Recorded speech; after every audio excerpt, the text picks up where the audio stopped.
हसन बिन सबा दुनिया का पहला मास्टरमाइंड या खुदकुश कातिल। हसन बिन सबा की सच्ची कहानी वो पुरअसरार किला जहां से इस्लामी दुनिया के बादशाह कांपते थे।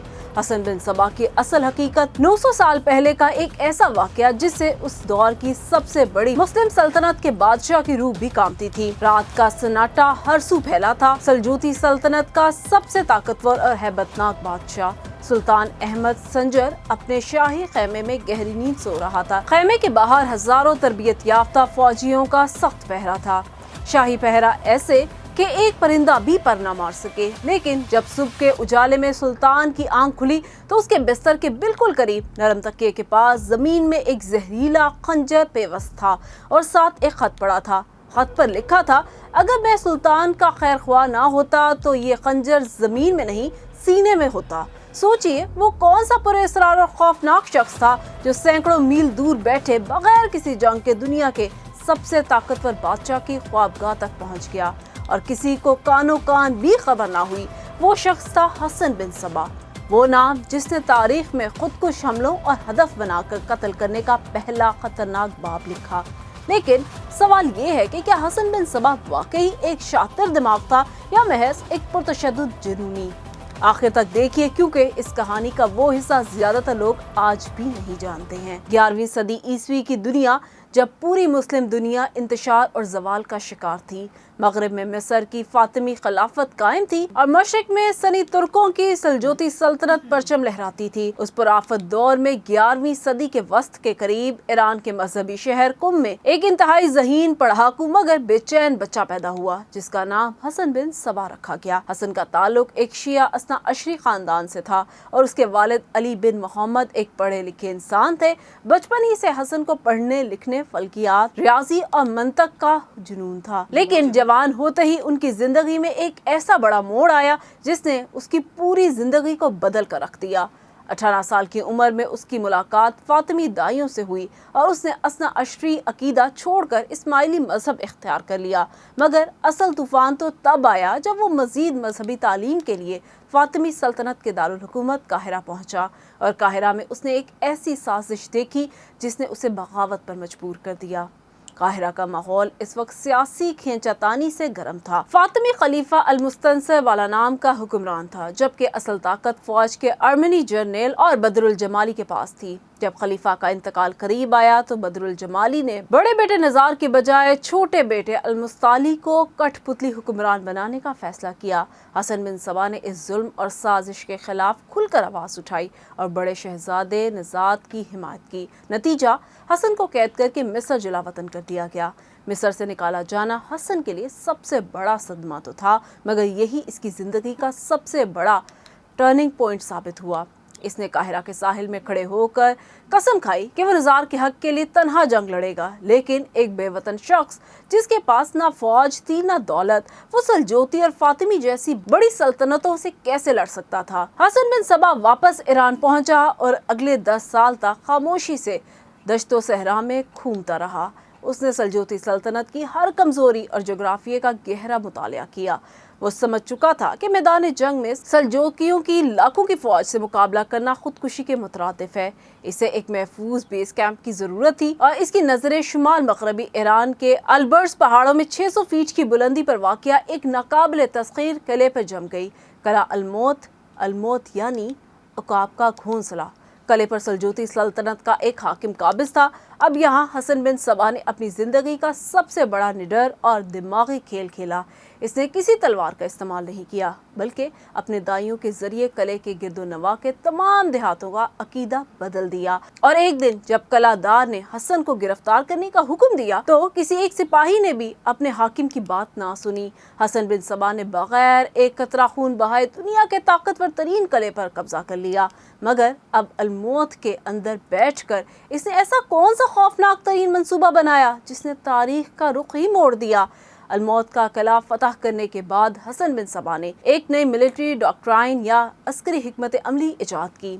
अगर पूरी फौज को नहीं मार सकते तो इस फौज के सबसे अहम शख्स को खत्म कर दो और यूं तारीख की पहली मुनासिब टारगेट किलिंग का आगाज हुआ। 14 अक्टूबर 1092 ईस्वी की शाम रमजानुल मुबारक का 10वां रोजा था। सल्जूकी सल्तनत का सबसे ताकतवर और बाअसर वजीर نظام الملک توسی افطار کے بعد اپنے خیمے کی طرف جا رہا تھا کہ اچانک سے ایک صوفی درویش فریاد لے کر سامنے آیا۔ جیسے ہی نظام الملک نے خط پڑھنے کے لیے سر جھکایا، اس درویش نے اپنے کپڑوں میں چھپا زہریلا خنجر نکال کر وزیر کے سینے پر اتار دیا۔ یہ درویش حسن کا فدائی بوطاہر ایرانی تھا۔ نظام الملک کے ایک ہی قتل نے پورے سلجوقی ایران کو ہلا کر رکھ دیا، لیکن سوال یہ ہے کہ حسن بن صبا ان نوجوانوں کو اتنی اندھی عقیدت اور جنون پر کیسے تیار کرتا تھا کہ وہ ہنستے ہوئے اپنی جان دے دیتے تھے۔ یہی وہ مقام ہے جہاں تاریخ اور داستانیں آپس میں گٹھ جوڑ لیتی ہیں۔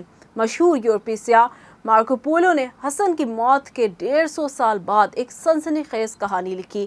اس کے مطابق حسن نے الموت کی وادی میں ایک مصنوعی جنت بنا رکھی تھی، جہاں دودھ، شہد اور شراب کی نہریں بہتی تھیں اور خوبصورت حوریں بھی موجود تھیں۔ نوجوانوں کو حشیش یا چرس کا نشہ دے کر اس مصنوعی جنت میں لے جایا جاتا تھا اور پھر واپس لا کر کہا جاتا تھا کہ اگر دوبارہ اس جنت میں جانا چاہتے ہو تو جا کر فلاں شخص کو قتل کر دو۔ یہ کہانی اتنی سنسنی خیز تھی کہ مغرب میں لوگ اسے حقیقت مان بیٹھے اور ان کا نام حشاشین یعنی حشیش پینے والے پڑ گیا، جس سے انگریزی کا لفظ اساسین بنا۔ لیکن کیا اس کہانی میں کوئی سچائی ہے؟ حقیقت یہ ہے کہ ابن الاسیر، ابن خلدون اور خود اسماعیلیوں کے شدید ترین دشمن مورخ عطا ملک جوینی کی تاریخ میں بھی اس قسم کی کسی مصنوعی جنت کا کوئی ثبوت نہیں ملتا۔ اتنی بلندی پر برفانی پہاڑوں پر ایسی جنت بنانا جغرافیائی طور پر بھی ناممکن تھا۔ پھر حقیقت کیا تھی؟ اصل حقیقت نشہ یا مصنوعی جنت نہیں بلکہ انتہائی خطرناک ذہنی برین واشنگ اور نفسیاتی تربیت تھی۔ حسن بن صبا اپنے فدائین کو باقاعدہ دشمن کی زبانیں، ان کا لباس، ان کا فقہ اور ان کے عقائد سکھاتا تھا۔ وہ کئی سال تک دشمن کے دربار یا مسجد میں خادم اور عابد بن کر رہتے تھے تاکہ کسی کو شک نہ ہو۔ وہ کبھی چھپ کر قتل نہیں کرتے تھے بلکہ جمعے کی نماز کے بعد یا کھلے بازار میں سب کے سامنے اپنے ہدف پر وار کرتے تھے تاکہ عوام اور حکمرانوں کے دلوں میں ہیبت بیٹھ جائے۔ اور سب سے بڑی بات، فدائی کبھی بھاگنے کی کوشش نہیں کرتا تھا۔ وہ جانتے تھے کہ وار کرنے کے بعد وہ خود مارے جائیں گے، لیکن ان کا ذہن اس حد تک تیار کر دیا گیا تھا کہ وہ موت کو اپنے مشن کا حتمی انعام سمجھتے تھے۔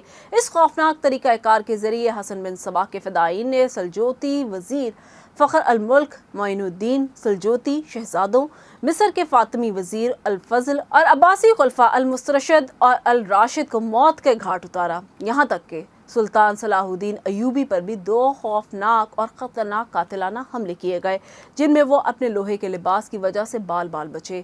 مگر اس اندھے تشدد کا نتیجہ کیا نکلا؟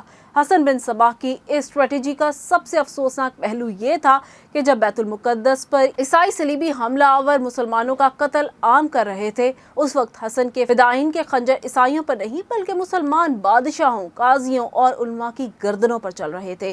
اگرچہ اس کے اور بھی صلیبیوں کے درمیان کسی معاہدے کا کوئی مستند ثبوت نہیں ملتا، لیکن اس کی کارروائی کا سب سے بڑا فائدہ صلیبیوں ہی کو پہنچا۔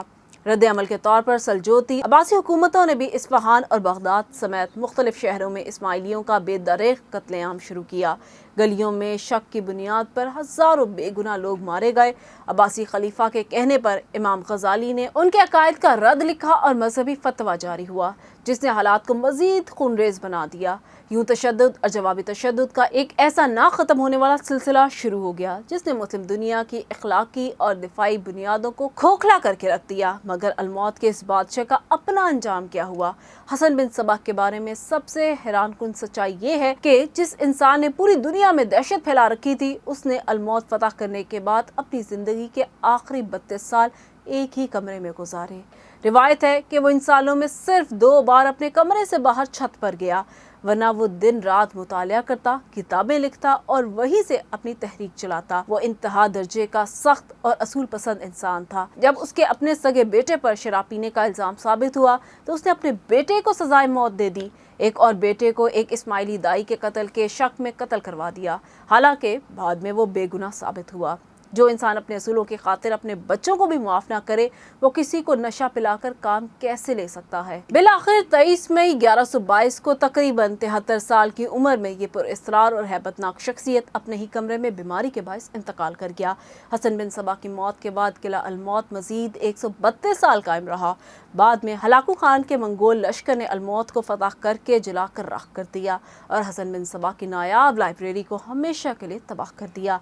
अगर हसन बिन सबा की शख्सियत का नफ्सियाती और तारीखी तज्जिया किया जाए तो वो एक वक्त में एक गैर मामूली, अबकरी, मुंतजिम और साथ ही एक संगदिल लीडर था। इसने साबित किया कि इंसान के पास जज्बा और मुनज़्ज़म सोच हो तो वो बगैर फौज के भी बड़ी से बड़ी सुपर पावर्स को घुटने टेकने पर मजबूर कर सकता है। लेकिन इसकी सबसे बड़ी गलती ये थी कि इसने अपने मकसद के लिए इखलाकी हदूद को बिल्कुल पामाल कर दिया और दहशतगर्दी को सियासी हथियार बनाया। इसकी हिकमत अमली ने इसकी अपनी कौम और उम्मत को सिक्योरिटी और खून रेजी के ऐसे दलदल में धकेल दिया जहाँ से निकलना नामुमकिन रहा। यही वजह है कि तारीख इसे एक अजीम रहनुमा की बजाय एक पुरअसरार और मनफी किरदार के तौर पर याद रखती है। आज 900 साल बाद भी हसन बिन सबा का नाम सुनकर एक सनसनी की लहर दौड़ जाती है। अब आपकी नज़र में हसन बिन सबा क्या है? अपने नज़रिए के लिए लड़ने वाला एक निडर, इनकलाबी या तारीख का पहला संगदिल दहशतगर्द? अपनी राय का इजहार ज़रूर कीजिएगा कमेंट सेक्शन में। वीडियो पसंद आई हो तो लाइक और शेयर ज़रूर कीजिए।